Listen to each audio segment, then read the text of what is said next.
Hello बच्चों, let's read this question. The question says match the column first A free radical, B carbocation, C is carbon ion, and in column second P is trigonal planar, Q is pyramidal, and R is linear. Option A is A P B Q C R. Option B is A P B P C Q. Option C is A R B P C Q and option D is A P B P C R. बच्चों इस question में हमें दो columns दिए गए हैं और हमें इन दोनों कॉलम्स को क्या करना है, मैच करना है। कॉलम ए के अंदर हमें कुछ स्पीसीज दी गई हैं एंड कॉलम सेकंड के अंदर उनकी शेप के बारे में बताया गया है, या फिर हमें क्या करना है, इसको बताना है कि हमारे पास कौन सी स्पीसीज की कौन सी शेप होती है। तो फर्स्ट ऑफ ऑल बात करते हैं इस क्वेश्चन में की कंसेप्ट के बारे में। की कंसेप्ट क्या होगा बच्चों, हमें हाइब्रिडाइजेशन निकालनी होगी। क्या निकालनी होगी? हाइब्रिडाइजेशन निकालनी होगी और उससे हम बताएंगे हमारे स्पीसीज की ज्योमेट्री को और उसकी शेप को, कि उसकी ज्योमेट्री कैसी होती है और उसकी शेप कैसी होती है। हम इन दोनों चीज को यहाँ बताने वाले हैं हमारी स्पीसीज के बारे में।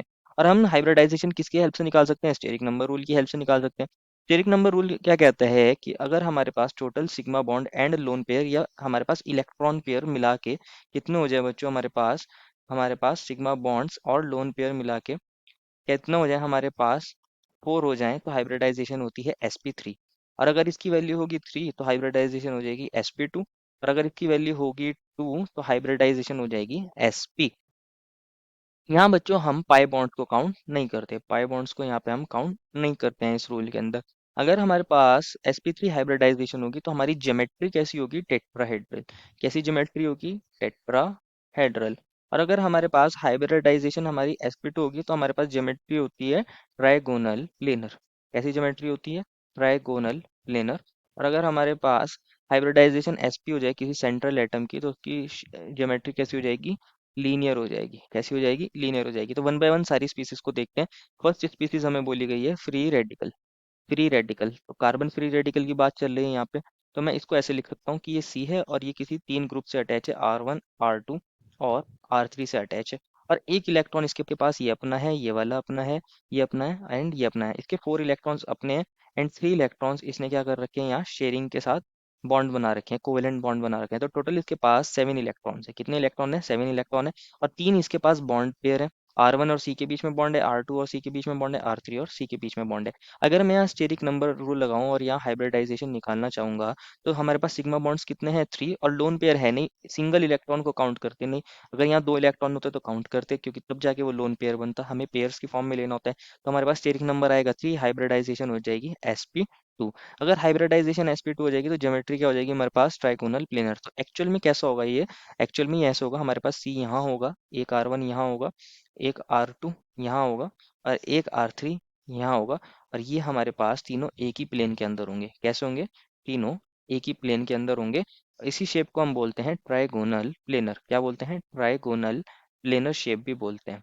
और हमारे पास जो ये एक इलेक्ट्रॉन था कार्बन के ऊपर, ये हमारे पास एक अनहाइब्रिडाइज p ऑर्बिटल होगा यहाँ पे, और उसमें ये इलेक्ट्रॉन प्रेजेंट होगा। कैसे होगा? ये इलेक्ट्रॉन यहाँ प्रेजेंट होगा, एक इलेक्ट्रॉन हमारे अनहाइब्रिडाइज p ऑर्बिटल के अंदर। ये हमारा अनहाइब्रिडाइज p ऑर्बिटल है। तो ये हमारे पास फ्री रेडिकल की शेप होती है। तो हमारा जो फ्री रेडिकल है वो किससे मैच कर जाएगा? ट्राइगोनल प्लेनर से मैच कर जाएगा। दैट मीन्स ए मैच कर रहा है हमारे पी के साथ। ए किसके साथ मैच कर रहा है? हमारे पी के साथ। सेकंड की बात करते हैं बी। बी में हमें मिला है कार्बोकेटाइन। यही मिला है कार्बोकेटाइन, यस। तो कार्बोकेटाइन क्या होता है बच्चों हमारे पास? अगर कार्बन के पास बच्चों तीन बॉन्ड पेयर हो, मान लीजिए ये R1 है, R2 है और R3 है, और जो इसका इलेक्ट्रॉन था वो कोई लेके चला जाए तो इसके ऊपर आ जाएगा पॉजिटिव चार्ज। क्या सा चार्ज आ जाएगा? पॉजिटिव। अगर अब आप इसके इलेक्ट्रॉन्स को काउंट करोगे, 1 2 3 4 5 6, टोटल इसके पास वैलेंस शेल में कितने इलेक्ट्रॉन्स है? आफ्टर शेयरिंग 6 इलेक्ट्रॉन्स है। ये बोल सकते हैं तीन बॉन्ड पेयर है। अगर मैं इसके ऊपर स्टेरिक रूल लगाता हूँ, स्टेरिक नंबर कैलकुलेट करता हूँ बच्चों, तो यहाँ तीन सिग्मा बॉन्ड्स हैं। कितने बॉन्ड्स है सिग्मा बॉन्ड्स? तीन। और लोन पेयर है नहीं, तो वैल्यू आ जाएगी 3। तो हमारे पास बच्चों 3 होगा है, तो हाइब्रिडाइजेशन sp2 हो जाएगा। sp2 हाइब्रिडाइजेशन होगा तो अगेन हमारे पास कौन सी शेप देखने को मिलेगी? Trigonal planar. ज्योमेट्री भी ट्राइगोनल प्लेनर और शेप भी ट्राइगोनल प्लेनर देखने को मिलती है। तो इसको भी देख लेते हैं बच्चों। हमारे पास ट्राइगोनल प्लेनर शेप कैसी होती है? हमारे पास कार्बोकेटाइन यहाँ होगा और एक एटम यहाँ इससे R1 होगा जुड़ा, एक ग्रुप R2 जुड़ा होगा और एक ग्रुप R3 जुड़ा होगा, और ये तीनों के तीनों हमारे पास एक ही प्लेन के अंदर होंगे। और हमारे पास बच्चों इसका क्योंकि कोई इलेक्ट्रॉन ले गया है तो इसके पास एक वैकेंट p ऑर्बिटल होगा। एक वैकेंट p ऑर्बिटल होगा लाइक दिस। इसको हम ऐसे दिखा सकते हैं, इसमें कोई इलेक्ट्रॉन है नहीं। तो ये हमारे पास कौन सी शेप हो जाएगी? Trigonal planar.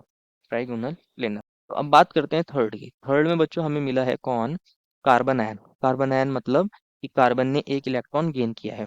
दैट मीन्स सी, इसके पास एक इलेक्ट्रॉन अपना है, एक इलेक्ट्रॉन इसने गेन करा है। इसको मैं दिखा सकता हूँ, यहाँ तीन ग्रुप्स अटैच होंगे, R1, R2, R3। तो बच्चों अगर मैं यहाँ स्टेरिक नंबर रूल लगाना चाहूंगा, स्टेरिक नंबर कैलकुलेट करना चाहूंगा, तो यहाँ सिग्मा बॉन्ड्स कितने हैं, 3। और इसके पास टोटल कितने इलेक्ट्रॉन हो गए, 1 2 3 4 5 6 7 8। थ्री तो इसके सिग्मा बॉन्ड में है, और एक ये जो इलेक्ट्रॉन पेयर है ये हमारे पास as a lone pair behave कर सकता है, तो +1। तो कितनी आ जाएगी वैल्यू, 4। तो हाइब्रिडाइजेशन क्या हो जाएगी, sp3। ज्योमेट्री हो जाएगी टेट्राहेड्रल। ज्योमेट्री टेट्राहेड्रल हो जाएगी। तो को बनाते हैं लाइक दिस, कि हमारे पास ये कार्बन होगा और यहाँ ये लोन पेयर होंगे बच्चों, और ये एक ग्रुप R1 होगा इसी के प्लेन में, हमारे लोन पेयर के प्लेन में, और एक ग्रुप R2 लगा होगा हमारे पास यहाँ पे back to the plane R2। और एक ग्रुप बच्चों हमारे पास फ्रंट में होगा, कहाँ पे होगा, फ्रंट में होगा, जिसको मैं ऐसे दिखा सकता हूँ इस तरह, ये R3। एक हमारे प्लेन में है, एक पीछे ग्रुप होगा, एक आगे ग्रुप होगा, और लोन पेयर हमारा भी प्लेन में होगा। तो इस तरह हमारे पास ये टेट्राहेड्रल ज्योमेट्री बनती है, क्योंकि लोन पेयर को हम काउंट नहीं करते हैं हमारे शेप के अंदर। तो अगर मैं इसकी शेप लिखना चाहूंगा तो शेप इसकी हो जाएगी पिरामिडल। कौन सी शेप हो जाएगी बच्चों इसकी, पिरामिडल शेप। ट्राइगोनल पिरामिडल बोल सकते हैं या फिर पिरामिडल शेप बोल सकते हैं। और ज्योमेट्री टेट्राहेड्रल हो जाएगी। शेप के अंदर हम लोन पेयर्स को काउंट नहीं करते। तो हमारा सी किसके साथ मैच कर जाएगा, हमारा सी मैच कर जाएगा हमारे क्यू के साथ। सी क्यू के साथ मैच कर रहा है। तो अब हम देख लेते हैं हमारे पास कौन कौन से ऑप्शन मैच कर रहे हैं। हमारे पास ए और बी जो होने चाहिए वो पी के इक्वल, और सी हमारा मैच कर रहा है क्यू से। ए और बी पी और सी क्यू हमारे ऑप्शन बी में है, देयर वो final answer is option number B. I hope you understood it well, and best of luck.